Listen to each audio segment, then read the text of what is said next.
మన ప్రభు అయిన యేసుక్రీస్తు వారి శుభనామంలో ప్రభుతో పైన మన ఈ కార్యక్రమాన్ని వీక్షిస్తున్నటువంటి నా ప్రియమైనటువంటి సహోదరులకు ప్రత్యేకమైన వందనాలు తెలియజేస్తూ ఉన్నాను. అందరూ బాగున్నారు కదా?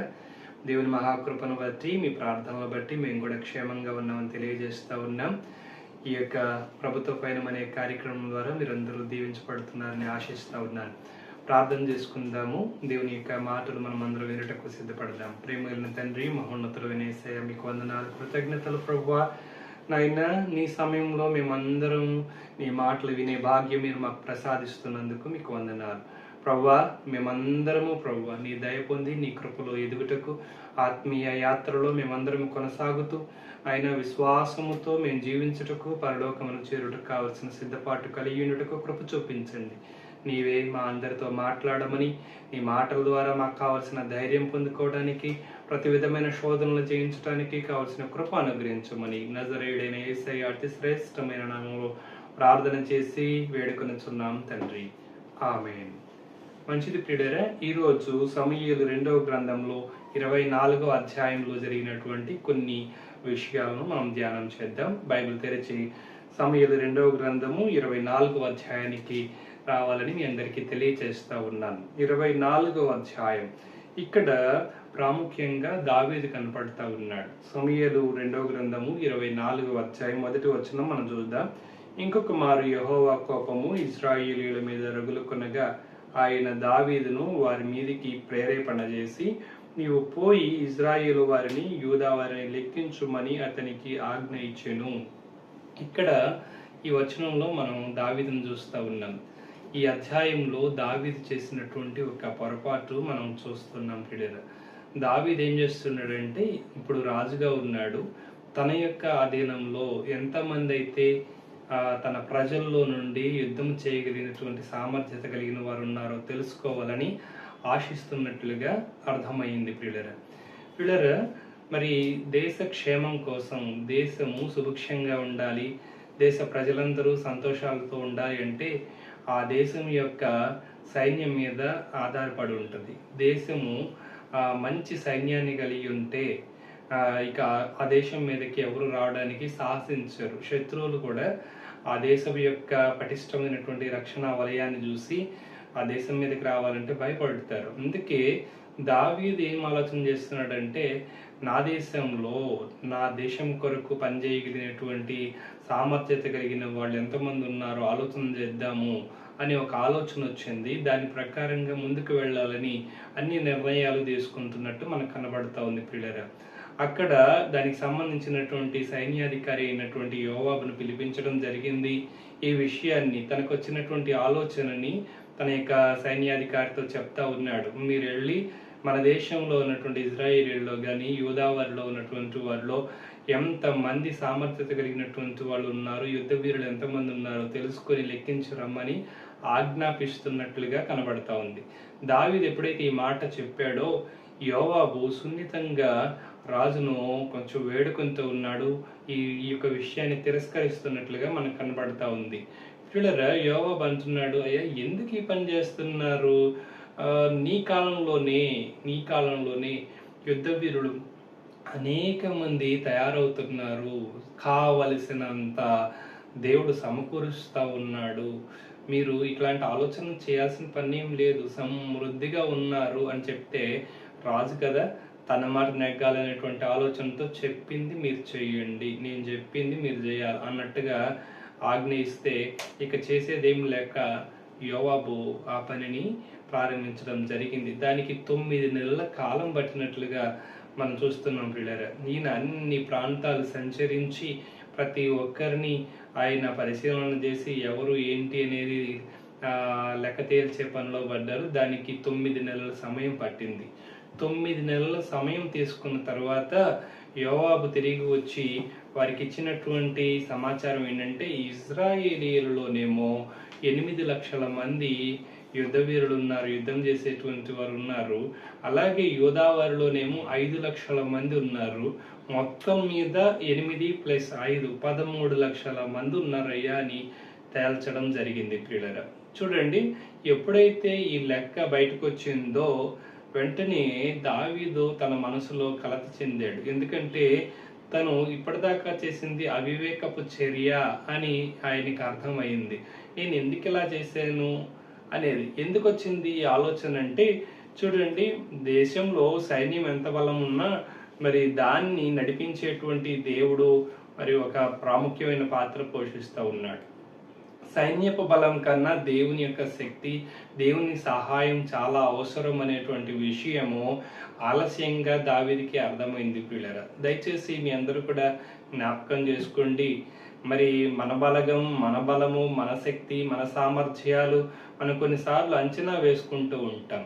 అయితే మంచిదే, కానీ దానికన్నా ముందుగా దేవుని సహాయం మనకి ఎంత ఉంది, దేవుని కృప మనకి ఎంత ఉంది, దేవుడు మనకు తోడుగా ఉన్నాడా లేదా అనేది మనం ఆలోచన చేసుకుని ఆ వైపుగా మనం ప్రయాణం చేయాలి. దేవుని సహాయం కోరుకుని దేవుడు మన తోడుగా ఉండాలని మనం ఆలోచన చేయాలి. ఎందుకంటే దేవుడు తోడుగా ఉంటే మనం దేన్నైనా సాధించగలుగుతాం, ఏదైనా జయించగలుగుతాం.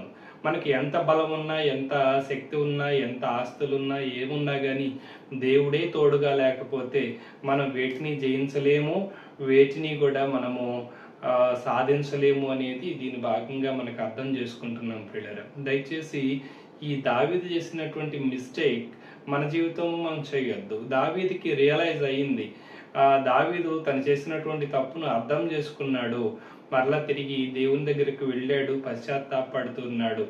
ఇక్కడ తాను చేసినటువంటి తప్పుకు దేవుడు ఫలితాన్ని వెంటనే ఇచ్చేశాడు ప్రియులారా. తను తప్పు చేశాడు కాబట్టి దావీదుకి ఒక వర్తమానం వచ్చేసింది. ఇక్కడ దీర్ఘదర్శి అయినటువంటి గాదు దావీదు దగ్గరికి వచ్చినట్లుగా మనం చూస్తూ ఉన్నాం. దావీదు దగ్గరికి వచ్చి గాదు గారు ఇలా అంటున్నారు కదా, యెహోవా వాక్కు ప్రత్యక్షమై ఇలాగ సెలవిచ్చాను. 11వ వచనం చివరిగా మనం చూస్తూ ఉన్నాం. 12వ వచనంలో, నీవు పోయి దావీదుతో ఇట్లను, యెహోవా సెలవిచ్చినదేమనగా 3 విషయములను నీ ఎదురు పెడుతున్నాను, వాటిలో ఒకదాన్ని నీవు కోరుకుని ఎడల నేను అది నీ మీదకి రప్పించదును. 3 ఆప్షన్స్ దేవుడు పెడుతూ ఉన్నాడు ఇక్కడ. ఆ దావీదు చేసినటువంటి మిస్టేక్ ని బట్టి దేవుడు ఆయన మీదకి శిక్ష పంపించబోతున్నాడు. 3 ఆప్షన్స్ పెట్టి యువర్ చాయిస్ అన్నాడు. 3 ఛాన్సెస్ అన్నమాట. 3 చాయిసెస్ ఇచ్చాడు. అందులో ఒక చాయిస్ అనేది తీసుకోవాలి, ఒకటి ఆప్షన్ గా సెలెక్ట్ చేసుకోవాల్సి ఉన్నది ప్రియులారా. అయితే దాన్ని దావీదు కోరుకున్నాడు. అయితే చాలా విచారకరమైన విషయం ఏంటంటే, ఒకే ఒక్క సమయంలో 70,000 మంది మరణించినట్లుగా మనం చూస్తున్నాం. తన ప్రజల్ని దావీదు కోల్పోయాడు. తన రాజ్యంలో 70,000 మంది, వీరందరూ కూడా బలసూరులు, యుద్ధం చేయగలిగినటువంటి వారు. చూడండి, అక్కడ మనం చూస్తే 13 లక్షల మంది యుద్ధం చేయగలిగిన వాళ్ళు ఉన్నారు. అందులో ఒకే సమయంలో 70,000 మంది చనిపోతే ఆ బాధ ఎలా ఉంటుందో అర్థం చేసుకోండి. దావీదు తన ప్రజల్ని ప్రేమించేవాడు. తన ప్రజలంటే తన దేశాన్ని ప్రేమించాడు. తన ప్రజల క్షేమం కూడా చూశాడు. దేవుడికి కూడా తెలుసు. కానీ ఇక్కడ దావీదు ఏం చేస్తున్నాడంటే, దేవుని నమ్ముకోవాల్సినటువంటి స్థానంలో కొద్ది ఎడబాటు జరిగింది. దేవుణ్ణి విడిచిపెట్టేశాడు. దేవుని శక్తి సామర్థ్యాలు కాకుండా, దేవుని సహాయం కాకుండా, దేవుని నమ్ముకోకుండా ప్రజల మీద ఆధారపడినట్లుగా ఇక్కడ మనకు కనబడింది. ఎప్పుడైతే ఆ పని చేశాడో తను చాలా నష్టపోయాడు ప్రియులారా. 70,000 మంది సైన్యం అంటే మామూలు మాట కాదు కదా. 70,000 మంది. దాన్ని చూసినటువంటి ఆయన చాలా బాధతో దేవుని దగ్గరికి వెళ్ళాడు. ఈ తప్పు వాళ్ళది కాదు, ఈ తప్పు నాది, నేను తప్పు చేసింది కాబట్టి నా మీదకి, నా కుటుంబం మీదకి శిక్ష రావాలి. దయచేసి ప్రభువా ఈ యొక్క తెగులు ఆపివేయి, ఇంతటితో దీన్ని ఆపివేయండి అని దేవుణ్ణి బ్రతిమలాడుకోవటం మనం చూస్తాం. ఈ రోజున చాలా మంది రియలైజ్ అవ్వలేకపోతున్నారు. తాము చేసిన తప్పును తాము గ్రహించలేకపోతున్నారు. దాన్ని దేవుని దగ్గరికి వెళ్ళి ఒప్పుకోలేకపోతున్నారు. సరిచేసుకోవడానికి ప్రత్యామ్నాయాలు ఏమున్నాయో, మార్గాలు ఏమున్నాయో వెతకలేకపోతున్నారు. కానీ దావీదు దేవుని దగ్గరికి వెళ్ళాడు, పశ్చాత్తాపడ్డాడు, దానికోసం ప్రయత్నం చేశాడు, సరిచేసుకోవటానికి దేవుని దగ్గర ఇష్టపడ్డాడు పిల్లరా. దయచేసి ఈ రోజున దావీదులాగా మనం కూడా చేసినటువంటి పొరపాట్లు ఏమైనా ఉంటే గ్రహించి దేవుని దగ్గరికి వెళ్ళి ఒప్పుకొని విడిచిపెట్టి సరిచేసుకునే వారిగా మనం ఉండాలి అనేది ఈరోజు నేర్చుకుంటున్నటువంటి పాఠం. దావీదు దేశక్షేమం కోసమే ఆలోచన చేస్తున్నట్టు అనిపించినా దేశక్షేమం దేవుని యొక్క చేతిలో ఉన్నది.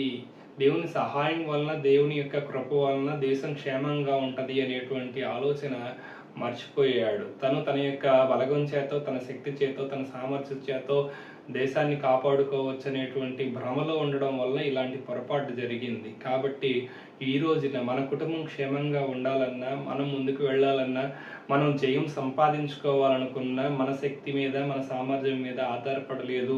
దేవుని కృప వల్లనే ఏదైనా సంపాదించుకోగలుగుతాం, సాధించుకోగలుగుతాం అనేది ఈరోజు మనం నేర్చుకుంటున్నటువంటి విషయం. ఇదే అధ్యాయంలో 18వ వచనం మనం చదివినట్లయితే, ఆ దినమున గాదు దావీదు నొద్దకు వచ్చి, నీవు పోయి యెబూసీయుడైన అరౌనా యొక్క కళంలో యెహోవా నామమున ఒక బలిపీఠం కట్టించుమని అతనితో చెప్పగా, అనగా దావీదుతో చెప్పినప్పుడు, దావీదు గాదు చేత యెహోవా సెలవిచ్చిన ఆజ్ఞ చొప్పున పోయెను.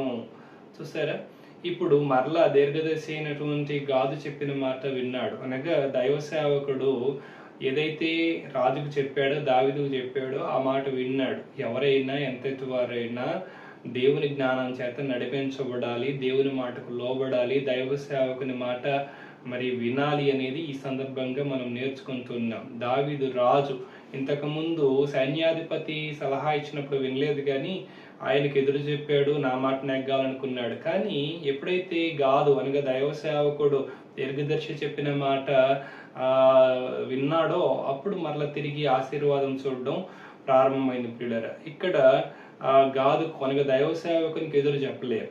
దైవ సేవకుని మాట దేవుని మాటగా స్వీకరించాడు, లోబడ్డాడు, ఆయన చెప్పిన ప్రకారంగా చేశాడు.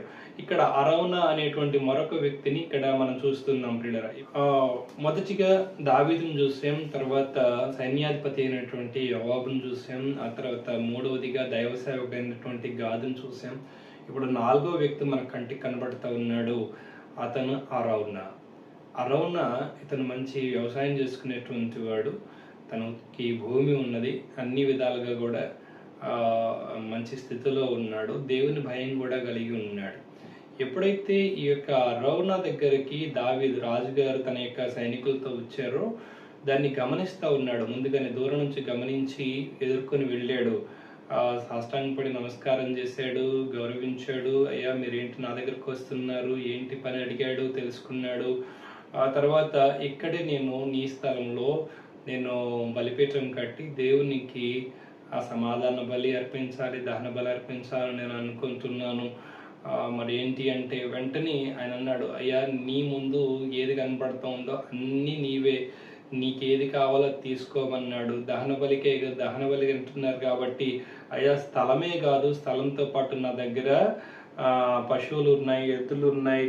ఆ తర్వాత అక్కడే దహన బలి అర్పించడానికి కావలసినటువంటి కర్రలు సామాగ్రి కూడా ఉన్నది, మీరు వాటిని కూడా తీసుకోవచ్చు, వాటిని కూడా వాడుకోవచ్చు, నాకు ఏ అభ్యంతరం లేదు, నేను మనస్ఫూర్తిగా వాటిని మీకు ఇస్తున్నాను, ఎటువంటి సంకోచం లేకుండా మీరు వాటిని వాడుకోవచ్చు అని చెప్పడం జరిగింది. ప్రియులారా, అరౌనా తన యొక్క మరి తీర్మానం ఏదైతే డిక్లరేషన్ ఉందో అది ఎంత అద్భుతంగా దావీదుకి ఎటువంటి సందేహం లేకుండా నిస్సంకోచంగా ఇస్తున్నాడో అది చాలా అద్భుతమైనటువంటి ఘట్టం. ప్రియులారా, తన మనసులో ఇది నాదే, రాజుకి చేస్తే నాకేంటి, నాకు ఎలా మరలా తిరిగి నేను ఎలా జీవించాలి అనేటువంటి ఆలోచన లేదు.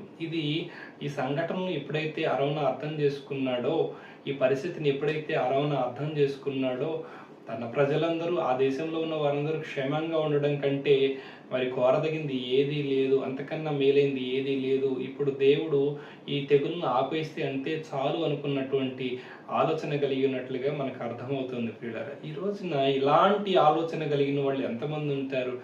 దేశం కోసం ఆలోచన చేసేవాడు, దేశ క్షేమం కోసం, దేవుని కృప పొందుకోవడం కోసం, మరి దేశంలో ఉన్న తెగులు ఆగిపోవడం కోసం తమ వంతు తాము ప్రయత్నం చేసే వాళ్ళు ఎంతమంది ఉన్నారంటారు? దయచేసి ఈ రోజున ఈ అరౌనా లాంటి వ్యక్తులు అవసరం. ప్రియులారా, నీవు నేను మనందరం కోసం, దేశం కోసం ప్రయాసపడి పాటుపడి దేవుని కృప, దేవుని దయ మన మీదకి వచ్చే విధంగా మనం ప్రయాసపడాలి అనేది ఈ సందర్భంగా మనం నేర్చుకుంటున్నాం. ప్రియులారా, మొదట దావీదు ఆలోచన చేశాడు దేశ క్షేమం కోసం, కానీ అందులో తను కొంచెం త్రొట్టుపడ్డట్టుగా మనకు కనబడతా ఉంది, చిన్న పొరపాటు పడ్డాడు. రెండవదిగా ఇక్కడ దేవుని సమాధానం పొందుకోవడం కోసం దావీదు చేసే ప్రయత్నంలో తన వంతు తాను అరౌన నిలబడినట్లుగా మనం చూస్తూ ఉన్నాం. చూడండి, రాజుతో సహకరించినట్లుగా, రాజుతో కలిసి పనిచేయడానికి తన వంతు తను చేయగలిగింది తాను ముందుకొచ్చి చేస్తున్నట్లుగా కనబడతా ఉంది. ఈ అరౌనా లాంటి వ్యక్తుల్లాగా మీరు ఉంటారా?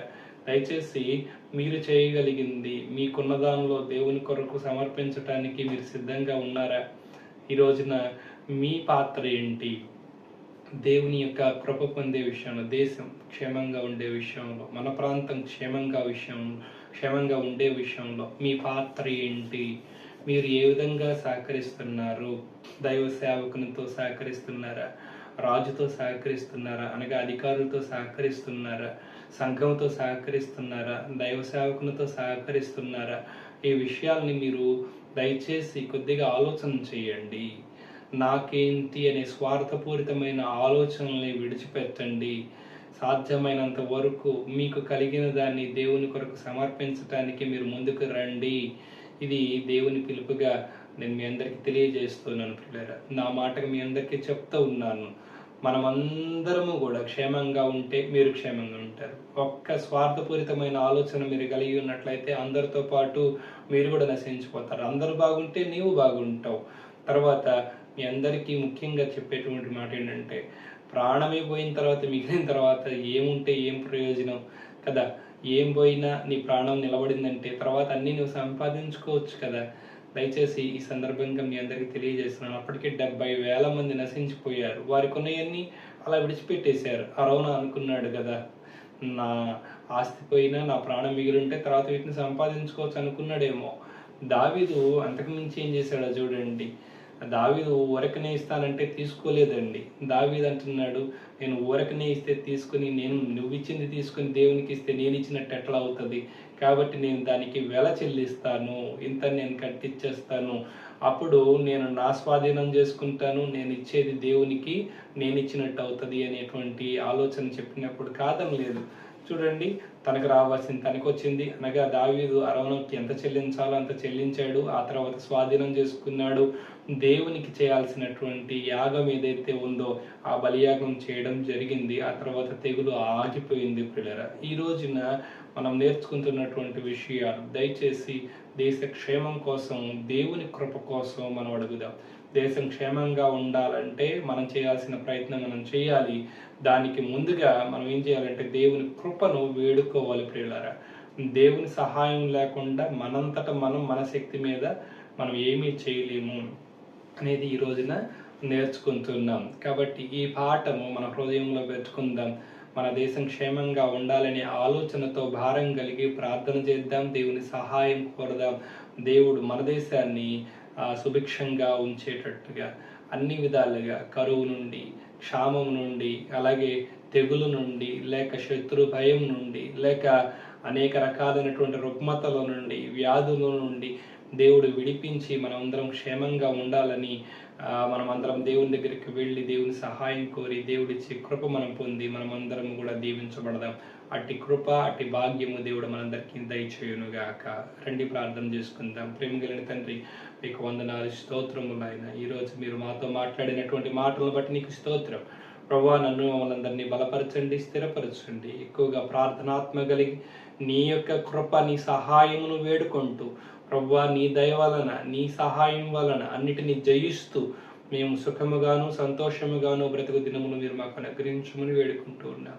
ఈ ప్రార్థన ఆలకించమని మా వంతు మేము ఏమి చేయవలనో, దేని కొరకు నిలబడవలెనో వాటి కొరకు నిలబడుతూ నాయన నీ నామం మహిమ తెచ్చే వారిగా ఉంచమని నజరేయుడైన యేసయ్య అతి శ్రేష్టమైన నామంలో ప్రార్థన చేసి బ్రతిమలాడి వేడుకొంచున్నాం తండ్రి. ఆమేన్. తండ్రి అయిన దేవుని ప్రేమయు, పరిశుద్ధాత్మ దేవుని యొక్క అన్యోన్య సహవాసమును, కుమారుడైన యేసుక్రీస్తు వారి దివ్య రక్షణ ఇప్పుడు ఎల్లప్పుడూ సదాకాలము ఈ వాక్యం విని బలపడిన ప్రతి ఒక్కరికి నీ తోడయుడి నడిపించును గాక.